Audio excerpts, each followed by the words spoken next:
Right then, United are playing Wrexham here in San Diego. The first of two games that are back-to-back. We've got Real Madrid in Houston the day after. And it looks like it's an academy side that's going to take to the field against Wrexham. Obviously, them just gaining promotion from the National League, now being a League Two side. You can't really put the first team out against them and expect a competitive game that's going to prepare United for what we need to do in the Premier League. But it's still a good opportunity for minutes for the fringe players, and it's still a good opportunity to get some ties going with a club that's got a little bit going on at the moment. If you've not seen it, the Welcome to Wrexham documentary is genuinely great TV, and it means that this game actually feels like it matters, even though it's probably an academy side that I expect Manchester United to field in this one. And I will get into my 11 in this one because it's a little bit more of a wild 11 than we've probably been used to for a minute, I think, certainly in this kind of competition anyway. So they obviously won the 22-23 National League. They picked up 111 points from 46 matches, an excellent campaign. First season back in league football for a while for them. And as everyone knows, they're owned by Ryan Reynolds and Rob McElhenney. We beat Leeds in Oslo and Lyon in Edinburgh, and then kicked off the American portion of the tour with a 2-0 win over Arsenal in New Jersey at the MetLife Stadium. And the last time that we faced off was in the 1995 FA Cup run, which I remember being at, actually. It feels like a long old time ago. We won 5-2 at Old Trafford. Now, you want to talk about their attacking output because it's been bloody good. And it's inherently tied into the way that Wrexham play football. And it's the way they use their wings in the 3-5-2 formation which they line up in. Now, whether that's looking to get in behind or whether that's looking to overload an opponent in the wide areas, or to create conditions that allow them to switch play, Wrexham's emphasis on the wing was undeniable if you watched them at all last season. I only caught a couple of the games. The final games were obviously the big ticket ones. And the documentary doesn't really show anything about how they play. But they look to generate numerical superiority in the wing, and they're using balances in key parts of the pitch to try and get just an overload somewhere where they outnumber you. And then they can be quick to exploit that. They use two forwards, and that's a constant problem for the opposition. In a 3-5-2, the two wingers push up high, and that looks to really get the opposition fullbacks penned back and stretched. And then when you push your two forwards up against the two centre-halves, it gives you 4v4. Now, you all know, or you should do if you've watched this channel for long enough, the first defensive principle is to be +1. So, if the opposition's got 3 forwards, you've got 4 centre-halves, or 4 defenders, you're +1 and you're fine. And that's all that you need to be. Now, when someone pushes up 2 wingers and 2 forwards against your back 4, you've got to sacrifice somebody in midfield to come and clean up and give you that +1. Someone's got to get out of position, and if you do that, then you've not got quite as many in midfield as you want, and your structure might be at risk as well by doing that. So, overloading in this kind of manner, if you've got movement and if you've got quality to be able to find it, is a problem. And the way they did it, Wrexham, it allowed the 2 forwards, it was Mullin, famously, and Ollie Palmer was the other one, really, to sort of engage the centre-halves 2v2. And if you get a good team that can play 1-touch, can play 2-touch, and they can knock it in between themselves for a centre-half partnership, you don't need much to create enough space to be able to get a shot off, and that was what Wrexham were very, very good at. And this is why it'll be a really interesting test for the young defence that United will play. And I say young defence, one of them won't be that young, but the rest of them are very young, and we'll learn a lot from doing this, I believe. Now, another common theme was the nearer of the 2 forwards to push wide into the half space, and then drop slightly deeper than the rest, or the higher of the front 2. Then the higher centre forward looks to stretch play, getting behind the back line. And it just gives them decisions. Like, they have to communicate well, and they have to be able to pick up, and they have to be able to, is someone going to collect him? Is midfield going to come and deal with him, or are they still dealing with what they've got there?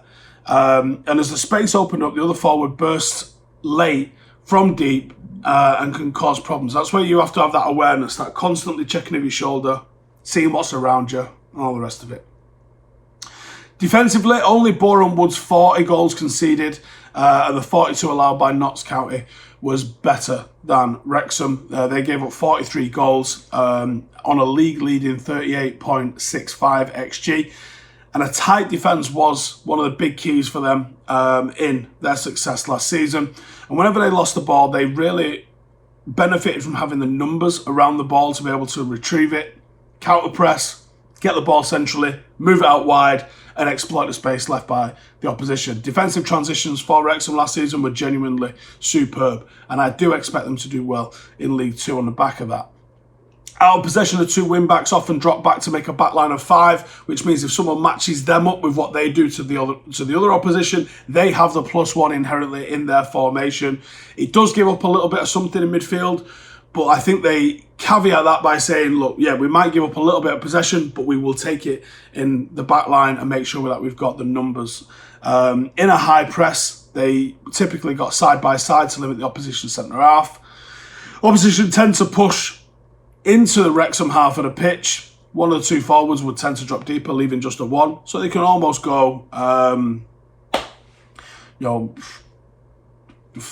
5-1-3 almost with it, or 5-3-1-1, something along those lines to be able to do it.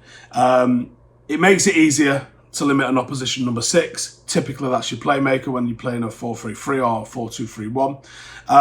And it did tend to stop the opposition 6 from dictating play. Nice setup, scored a shit ton of goals, got a shit ton of wins, didn't concede a lot of goals, really impressive. You've got to watch out for it. It would be a really, really tough test for these young kids that are coming up against them. Mullen's got 79 goals in 97 games. He's going to be an absolute handful. Really interesting to see how he does against United. He scored in each of the 4 rounds of the FA Cup. First non-league player to do so in 38 years. And he scores from a variety of situations. He ain't the tallest, same height as me, he's 5'10". He's got one-touch finishes from crosses. He's got combinations. He likes to dribble into the area.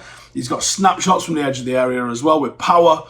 And I think his attitude is excellent. He's the perfect balance of being a team player and completely fucking selfish and trying to get the goal at the same time. He's a live wire and he's a fucking nightmare to play against, I imagine. For United, a complete guess because we are in the Players' Hotel and there are some of the players kicking around. I don't think they know who's going to be in the team. And I haven't seen all of them, so I'm going to guess at what I think is available. I don't know if Mengi travelled. I haven't seen him, and I haven't seen anything written anywhere about whether he's travelled or not.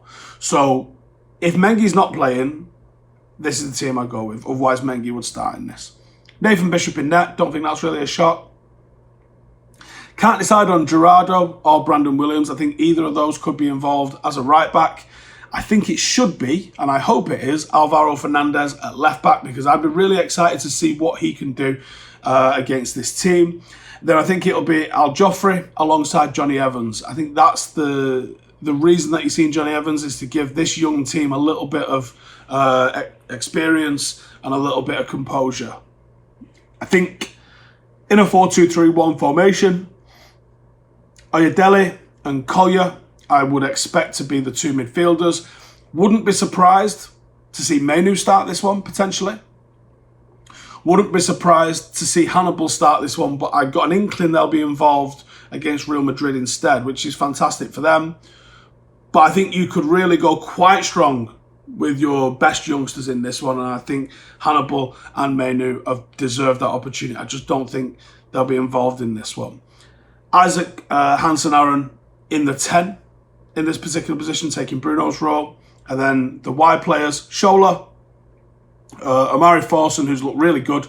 And then I think Charlie McNeil. But Joe Hugel is here as well. Could be either of those that switches in as the 9. Maybe even they do half the game each. Out of these, I would suggest the match winner is probably going to be Hansen-Aarøen, Mainoo or Hannibal if they feature. But I think he's more likely to play. Very versatile. He can play anywhere in midfield. Really mobile number 8. Really mobile number 10. A lot of potential. A lot of promise. Opportunity for him to make a statement here. There's a lot of people really believe in him. Can he make that step up? I think it's probably time for him to really go out on loan.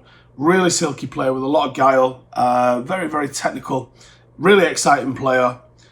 He would do bits, I think. And he could have a real good opportunity to go and make his own mark in what will be a big game. And I think there'll be a lot of people watching this game. So there you go. That's what I'm expecting from this one. And then there's a massively quick turnaround. We'll have a review and 5 things from this, and then straight into the Real Madrid game, which will be a bit more of a test for the first team, I imagine. That's what I'm reckoning. Let me know your thoughts and comments on this. Which players do you hope to see, expect to see, and how are they going to do? Let me know in the comments. See you in the next one. Hey, thank you for watching the video. If you are new around these parts, then don't forget to subscribe. My channel is proudly supported by my community on Patreon. If you'd like to get a little bit of extra content, a Discord group, meetups, 5-a-side games, weekly podcasts, behind the scenes, and even an occasional bit of transfer news as and when I get it, then for the price of a pint, you can show your appreciation for the content that we make and get some goodies for doing so as well. Check the link in the description or click the button right here. You'll also find all of my socials here too if you want to follow me on any of those platforms. Nice one.